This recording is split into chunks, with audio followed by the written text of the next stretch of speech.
Eh, izin Bante, ingin arahan atau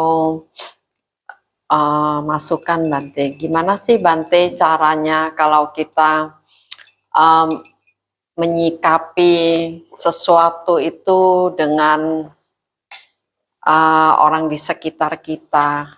Misalnya perlakuan mereka dan segala macam. Yang ingin saya tanyakan Bante, sebenarnya kriteria perbuatan baik itu bagaimana sih Bante? Apakah ada acuannya atau bagaimana supaya kita bisa berpedoman untuk Hmm, itu hmm, Bante? Jin Bante, terima hmm, kasih hmm. Bante. Iya, permasalahan manusia dari zaman ke zaman bukan permasalahan orang awam saja, termasuk permasalahan orang yang punya pengaruh, punya kuasa, punya kebajikan, punya keluhuran, punya kemuliaan, punya tingkat spiritualitas tinggi, termasuk siapa? Sang Buddha sendiri, untuk mengurusi komunitas, untuk mengatur komunitas. Dikatakan bahwa zaman sama Sang Buddha, sebelum Buddha Gotama ini, sama Sang Buddha yang sebelum-sebelumnya itu banyak sekali siswa-siswanya. Tetapi tata aturan kebikuannya hanya sedikit, bahkan tidak ada. Mengapa? Oleh karena eh, tidak ada banyak kasus dalam kehidupan kebikuan itu muncul oleh satu atau beberapa oknum biku. Nah, di zaman sama Sang Buddha Gotama ini ada aja persoalan biku begini, biku begitu, apa dan sebagainya, gitu. Yang kurang pas, kurang cocok, kurang pantas, kurang patut. Sang Buddha sendiri tidak bisa dengan alasan beliau untuk menetapkan peraturan sebelum kasus itu muncul di permukaan. Ada kejadian apa begitu ya. Nah, sehingga peraturan-peraturan itu menjadi ada banyak, itu justru bergantung karena munculnya banyak kasus di permukaan. Ya, tentu tidak bersamaan. Sekali waktu ada ini di sini, sekali waktu ada apa di mana. Peraturannya terkumpulkan, ada sekian onggok. Sampai juga Sang Buddha harus menyikapi bagaimana para biku sekelompok begitulah. Mereka berselisih. Sudah dinasihati untuk bersatulah, ada kebersamaan, ada kerukunan. Nggak mau dengar. Apa yang kemudian beliau lakukan? Menyingkir dari sana, menuju ke hutan, berwasa sendirian. Masyarakat sudah ini wanti apa semacam wanti-wanti itu mengingat-ingatkan apa namanya melarang begitulah Sang Buddha untuk masuk hutan berwasa. Tapi beliau bersikukuh untuk pergi ke sana. Masyarakat merasa apa namanya ini cemas, khawatir.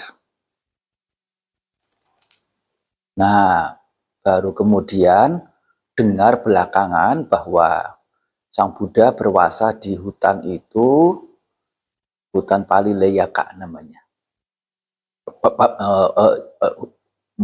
Ya, Palileya atau Palileyaka itu ya. Di Kosambi. Dengar bahwa Sang Buddha pergi ke hutan berwasa itu karena sudah jengah dengan para biku. Berselisih paham. Ya, gampangannya ya berselisih, berseberangan gitu. Sudah dinasihati nggak mau dengar. Nah, masyarakat juga kemudian marah sama biku-bikunya. Di akhir masa wasa, para bikunya juga merasa menyesal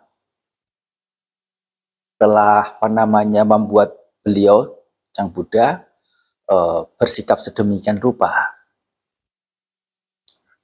Mereka kemudian keluar wasa itu menuju ke hutan Palileyaka atau setidaknya di kota Kosambi, menunggu Sang Buddha keluar dari hutan. Tapi masyarakat sudah dengar bahwa Sang Buddha ke hutan itu karena kasus itu, dan mendengar biku-biku yang berselisih itu datang ke kota mereka untuk ketemu Sang Buddha. Nah, karena ingin melampiaskan kemarahannya itu, mereka-mereka yang datang itu enggak dikasih dana makan pendapatan. Tapi kemudian ini setelah ya mereka kesusahan, tapi ya harus bertahan, bersabar sampai Sang Buddha keluar dari hutan. Keluar dari hutan, ditemui oleh para biku ini itu, ya kemudian mereka bisa mengerti, bisa patuh, bisa bersatu lagi. Nah, tapi ya masyarakat masih belum puas, ya namanya perasaan ya, kan nggak semudah itu gitu. Nah, tahu demikian ini Sang Buddha menasihati kepada masyarakat bahwa beberapa hal ya itu memang boleh untuk bersikap sedemikian rupa. Tapi dalam hal ini para biku dengan delik permasalahannya itu tidak sampailah untuk semacam diboikot sampai sedemikian rupa. Jadi tidak setimbang dengan kesalahan lah, kalau boleh dibilang kesalahan. Nah, masyarakat bisa memakluminya, bisa mengerti, ya kemudian pelan-pelan mau untuk menyupport. Nah, itu terjadi pada Sang Buddha. Kita sebagai orang awam, paramita kita berapa? Ada paramita. Soalnya kalau tidak ada paramita nggak mungkin jadi pemimpin satu komunitas.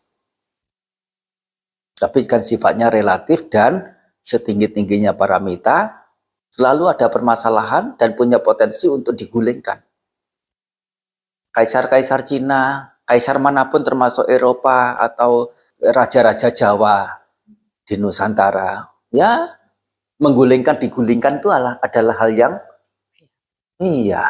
warna-warna yang umum. Masing-masing ya punya paramita juga sampai bisa menggulingkan, dan yang digulingkan itu juga punya paramita. Sudah menjadi warnanya seperti itu. Mau sebijaksana bagaimana?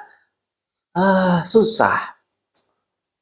Yang kita hadapi bukan hanya mereka-mereka yang punya hati yang baik, nilai-nilai hati yang baik. Sangat majemuk. Dan orang yang punya hati baik belum tentu konsisten punya hati yang baik. Termasuk juga sebaliknya, mereka yang punya hati tidak baik, hati yang tidak baik, tidak selalu ya akan terus seperti itu. Sedang membuat kebijakan tertentu begitu, kalau tidak ada kebijakan juga kacau. Ada kebijakan itu juga mempersempit ruang gerak, tidak fleksibel, tidak elastis, karena ada aturan begini begitu. Nah,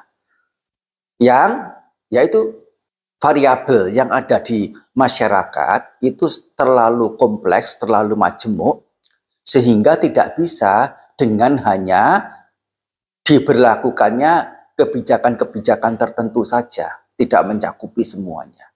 Dan ya itu selalu berubah-ubah, komunitas selalu berubah, orang berubah, bagaimana kebijakan itu tetap sama?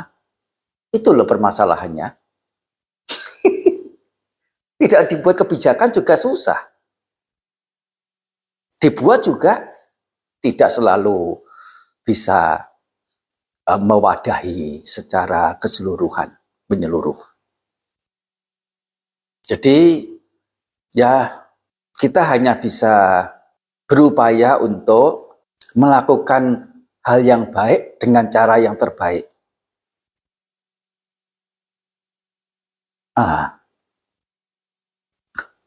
Melakukan hal yang baik misalnya apa? Ya buat kebijakan itu, buat tata peraturan, komit dengan peraturan, konsisten dengan peraturan, punya tanggung jawab, punya kemurah hatian, punya solidaritas, menjaga kepentingan bersama, besar hati, jiwa besar dalam berbagi, dalam memaafkan, termasuk juga menegakkan prinsip-prinsip, dan semuanya itu kadang tampak seperti complicated dan berseberangan, bertabrakan antara kemurah hatian, kesabaran, dan tegakkan prinsip, tegakkan peraturan. Susah. Dan permasalahan lebih kompleks lagi adalah kita sudah mengatur semuanya itu dengan sedemikian rupa bijak dan mendasari pada hal-hal yang bajik, masih ada pihak yang tidak puas, tidak sepakat, merasa kecewa, merasa dirugikan. Terlebih lagi tidak beruntungnya, tidak setiap waktu kita berpijak pada hal-hal yang memang bajik, hal-hal yang memang bijaksananya bagaimana. Kita tidak bisa untuk membawa diri selalu dalam hal yang lurus, yang entah karena pertimbangan sesaat, karena memahami sesuatu sebagai yang bagaimana, biasanya membuat penyimpulan di awal, ya ada pelaporan demikian, dari data-data yang ada, nah sudah buat penyimpulan demikian rupa. Padahal penyimpulan ini belum tentu sebagai penyimpulan yang sesuai dengan data sesungguhnya, atau belum lengkap, atau sisi yang lain belum diketahui. Nah, sudah membuat kebijakan berdasarkan data awal yang ada ini. Ternyata, nah itu tidak benar. Itu karena ketidaktahuan. Belum lagi kalau memang didasari oleh rasa bias. Bias karena menyenangi sekelompok tertentu, membuat kebijakan, atau bias karena tidak menyukai kelompok tertentu sehingga cenderung untuk merugikan, mencelakai pihak mereka. Nah, ini juga hal yang sangat memungkinkan. Kompleks sekali permasalahannya. Baik permasalahan yang bersumber dari pihak luaran, termasuk bersumber dari dalam diri kita masing-masing. Itu ya, meskipun saya tidak ngomong, ya itu yang kita lihat. Ya, yang kita lihat ya begitu. Selalu kalau hanya urusan di wihara, ada ketua dayaka, ada kepala wihara, ada ini itu, ada permasalahan, enggak aneh, Sang Buddha sendiri juga menjumpai yang dijumpai dengan bukan hanya para perumah tangga, tapi justru para biku. Nah, tentang pertanyaan apa kriteria kebaikan, gampang sih untuk zaman sekarang ini, yaitu zaman sama Sang Buddha muncul di dunia. Kriteria kebaikan adalah hal-hal yang Sang Guru Agung, Sang Buddha nyatakan bahwa itu adalah hal yang baik. Gampangnya begitu. Dari mana tahu?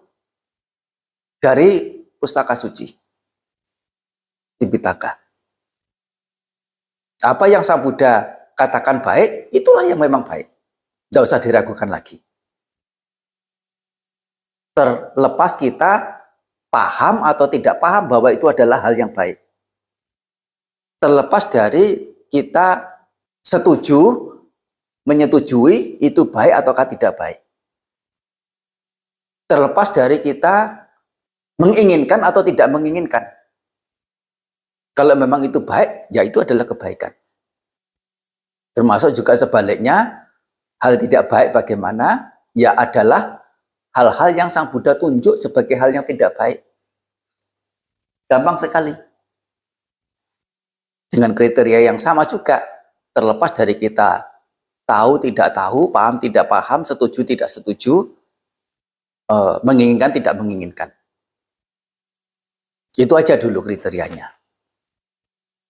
Jadi artinya apa? Bukan menggunakan pihak manapun siapa yang lain sebagai patokan kriteria sesuatu itu baik atau buruk. Soalnya apa? Mereka tidak cukup atau sangat relatif dalam menengarai bahwa sesuatu hal itu baik atau buruk. Dalam tahapan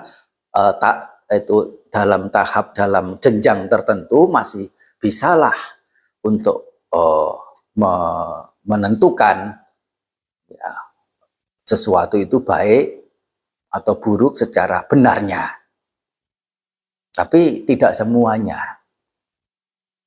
Nah, di sini lebih lanjut, Sang Buddha memberikan kriteria juga bahwa banyak kriterianya. Bahwa hal-hal yang mengarah pada hal-hal yang setelah dilakukan mengarah ke berkembangnya hal-hal buruk berupa keserakahan, kebencian, kebodohan, kesesatan, kemarahan, ketinggihatian, kepalsuan, kekikiran, keirihatian, kebandelan, kemabukan, dan sebagainya. Itu boleh disimpulkan sebagai hal yang buruk. Sedangkan hal-hal yang setelah dilakukan akan memberikan berkurangnya, menyusutnya hal-hal buruk, itu boleh ditengarai sebagai hal yang baik. Ini kriteria yang ada di dalam Kesaputtiya Sutta. Yang kita mengertinya itu apa? Kalama Sutta. Dalam Kalama Sutta bagaimana? Dalam Kalama Sutta itu tidak semestinya percaya hanya karena sesuatu itu sudah menjadi tradisi atau pepatah atau turun-temurun atau dicantumkan di pustaka suci atau yang berkata itu adalah guru besar atau yang berkata itu adalah guruku atau sesuai dengan pemikiranku, sesuai dengan cara berpikir logikaku. Tetapi kriterianya adalah di bawahnya itu. Apa itu yang disebutkan tadi itu? Yang menambah atau yang mengurangi hal-hal buruk. Kalau yang menambah hal buruk yaitu yang tadi disebutkan keserakahan, kebencian, keirian, kekikiran, kepalsuan, kebandelan, kengeyelan. Itu adalah hal yang buruk. Kalau sebaliknya adalah hal yang baik. Itu adalah kriteria. Sering yang diambil itu hanya yang potongan atas saja.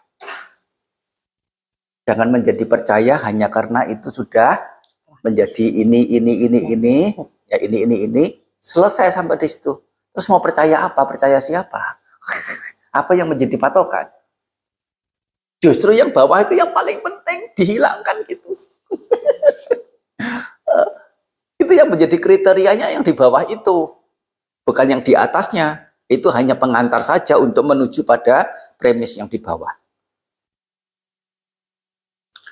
Itu satu. Satu lagi, Sang Buddha memberikan kriteria yang namanya hal baik, hal buruk, bahwa hal-hal yang setelah dilakukan mendatangkan rasa atau suasana hati yang panas, tegang, terhimpit, gelisah, muncul rasa iritasi, patut ditengarai bahwa itu adalah hal yang buruk. Tetapi hal-hal yang setelah dilakukan memberikan rasa sejuk, nyaman, leluasa, damai, tenang, tenteram, dapat ditengarai bahwa itu adalah hal-hal yang baik. Nah, jadi banyak ya. Tapi yang paling mudahnya yaitu di awal tadi. Apa yang Sang Buddha katakan baik, terlepas dari itu kita paham atau tidak paham, setuju atau tidak setuju, menginginkan atau tidak menginginkan, bahwa itu yang adalah yang dikatakan baik gitu ya. Atau buruk begitu ya. Kita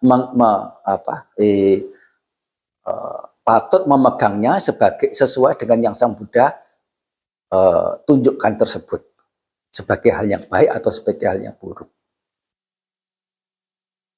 Mudahnya begitu. Walaupun ya itu perlu juga pencocokan. Soalnya zaman sekarang ini sudah, ya bukan hanya sekarang saja sih, dari zaman ke zaman. Dulu juga sudah banyak. Hanya sekarang media sosial itu sangat membantu menyebarluaskan. Sangat marak. Dari zaman dulu juga sudah ada. Sang Buddha berkata begini, cerita di zaman Sang Buddha begini, kemudian Sang Buddha bersabda begini. Nggak ada itu. Dan hal seperti itu lumayan banyak menyebar di masyarakat. Sampai ya itu membuat satu pernyataan mengatasnamakan bahwa itu kata-kata Sang Buddha yang sangat-sangat diragukan. Masa Sang Buddha punya pemikiran seperti itu sih? Dan memang itu tidak dicantumkan sumbernya dari mana begitu. Hanya mengatakan itu adalah cerita Buddhis dan disebutkan Sang Buddha berkata demikian, Sang Buddha berkata begitu. Ya itu patut disikapi. Tidak semua pernyataan yang dicantumkan bahwa itu adalah kata-kata Sang Buddha begitu, kemudian langsung dipegang sebagai yang kata-kata Sang Buddha. Perlu ya ditempatkan sebatas sebagai data. Ada data bahwa seseorang mengatakan bahwa pernyataan demikian adalah kata-kata Sang Buddha. Sampai di sini saja. Jangan langsung masuk dimengerti dipercaya sebagai yang kata-kata Sang Buddha. Untuk apa? Untuk kemudian bisa dicocokkan lagi. Betul enggak? Yang seperti ini itu kata-kata Sang Buddha. Nah, kalau menempatkannya sebatas sebagai data, artinya apa? Kita belum membuat penyikapan sebagai hal yang kita percayai atau sebagai hal yang tidak kita percayai. Dan ini juga berlaku bukan hanya pernyataan bahwa kata-kata tertentu itu adalah kata-kata Sang Buddha, tapi juga secara umum perkataan seseorang, pernyataan seseorang, cerita atau berita. Bagaimana kita menyikapi cerita, menyikapi berita? Jangan sampai menyikapi sebuah berita, sebuah cerita ya, dengan langsung menjadi percaya. Tetapi juga jangan menyikapi atas berita atau cerita itu dengan langsung tidak percaya. Laporan dari teman, laporan dari bawahan, laporan dari siapa, ya. Jangan menjadi langsung percaya, atau jangan menjadi mudah percaya, atau jangan juga langsung menjadi tidak percaya, atau jangan menjadi mudah tidak percaya. Terus bagaimana harus bersikap? Ya itu tadi, langsung menjadi percaya tidak, langsung menjadi menjadi langsung tidak percaya juga bukan. Melainkan sebatas menempatkan cerita atau berita tersebut sebagai data. Data ini diterima, disimpan untuk kemudian dicarikan tambahan.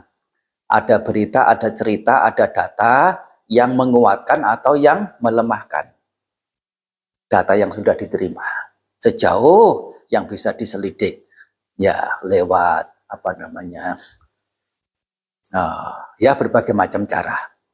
Nah, setelah dirasa itu cukup kuat bahwa sesuatu cerita berita itu mendukung atau bahwa hal-hal tambahan itu mendukung atau menguatkan atau melemahkan cerita berita awal yang diterima, baru boleh kemudian membuat sebuah penyimpulan. Dan walaupun itu juga, ya apakah pasti? Belum juga. Oleh karena dunia ini terlalu kompleks dengan hal-hal, faktor-faktor yang orang atau manusia itu bisa ketahui. Ada saja yang di luar batas kemampuan dalam mengetahui bahwa ternyata ada faktor-faktor lain yang berperan di sana. Ya itu memang sudah menjadi warnanya. Apa mau dikata? Dan ternyata itu juga masih bergantung juga dengan masing-masing orangnya. Beberapa orang yang kebijaksanaannya ada tapi masih minim, masih terbatas, masih sedikit, ya tanpa pikir panjang, tanpa ini itu dan sebagainya, ya langsung menganggap itu sebagai yang benar dan diputuskan demikian. Tapi beberapa, punya kebijaksanaan yang lebih baik, lebih mendalam, lebih tinggi gitu ya, punya penyikapan yang berbeda lagi, dan itu memberikan dampak pada keberadaan dirinya dan keberadaan orang-orang di luar dirinya, keberadaan lingkungan sekitarnya, kebersamaan dalam komunitas dan lain. Dan itu yang menjadi warna sebuah komunitas, sebuah masyarakat, sebuah perhimpunan. Tiap-tiap perhimpunan ya tidak sama. Tergantung pada itunya tadi, faktor-faktor yang disampaikan. Pemimpinnya sejauh apa punya tingkat kebijaksanaan. Tergantung pada masyarakatnya sejauh apa punya kesadaran. Punya nilai-nilai kebaikan juga. Panjang ya.